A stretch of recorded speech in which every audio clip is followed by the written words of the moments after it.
Colleges across the country rewriting their policies when it comes to sexual assault. The University of California became the first school in the country to pass the first state-mandated collegiate consent policy.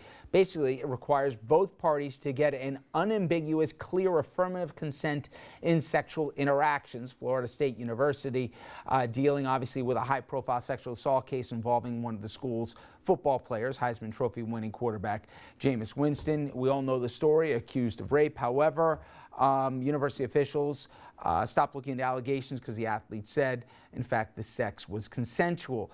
Meanwhile, current and former Harvard law professors are speaking out against this new sexual misconduct policy that they said would violate the rights of the accused. Harvard, one of the many schools federal government came down on for mishandling sexual assault complaints. New rule includes a provision to adopt a preponderance of evidence standard when determining whether sexual assault or harassment occurs.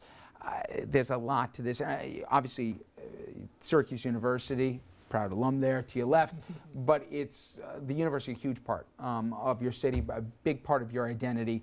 This issue has been very real across this country. It's complicated, though. I mean, if you think about what the policy is basically saying, without getting myself into a convoluted knot here, both people have to say yes, yes, and then you have to continuously say agreement throughout the process, even.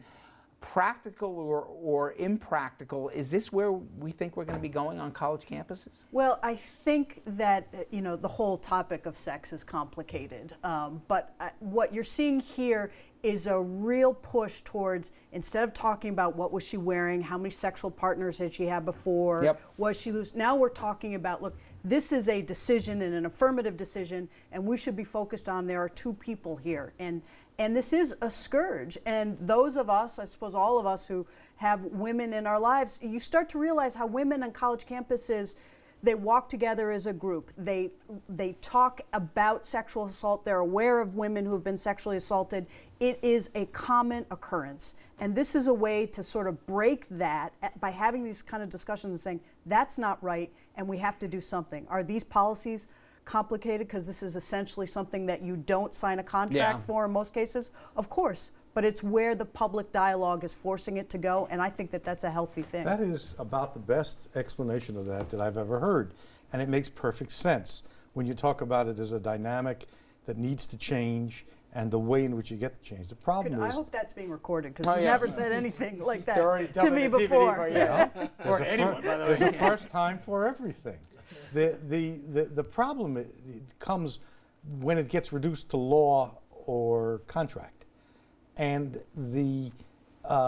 whether we could achieve those goals without making it seem like lawyers were the third party in the room strikes me as the desirable place to go. And then still, we'll get into, no matter what we do here, he said, she said, when we come down to it. And I wanted to ask you both here as Syracuse folks, we saw what happened in Florida State and specifically in Tallahassee. And the Times has gone into great detail, and others as well, about how there seemed to be on the surface preferential treatment, both in how the case was handled and also even the prosecution of it. How much sway does a huge college athletic program have over a city where it's so important? And I know you worked with the athletic department when you were there, but is it a real problem? I will tell you that's where leadership matters. The leadership of the university, the leadership of the city, the leadership of the district attorney's office. Is there pressure to not let your star athlete sit the bench because of an accusation? And would some people say, we're a country of innocent until proven guilty? And other people would say, no, you're just letting him play because he shoots, he scores 30 points a game and we have Duke coming up. So you're always going to have that pressure. But in Syracuse, we have leaders who stand up and say, no, we got to do the right thing and be a role model for how we want these relationships to build. And believe me, it's come up. I've been a Syracuse fan since before I went to the institution, and these issues come up fairly regularly. Before the mayor here was mayor here, you were there when there was some high-profile athletes. The argument is that there's two sets of justice. Did you run into that?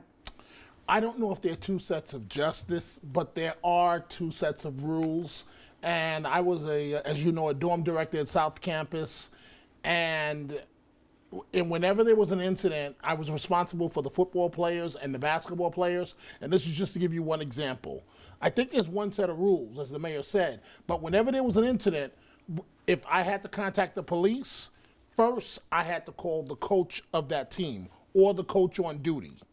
And so that tells you right there the difference. If we're talking about the star football player, I've got to call the coach before I contact the police, unless it's a medical emergency situation. Well, maybe things have changed since then. Hopefully they have here, but we're starting to see this in so many places. Unfortunately, one thing we don't have any more of is time here. Thank you all very much. You were pretty behaved today, Richard.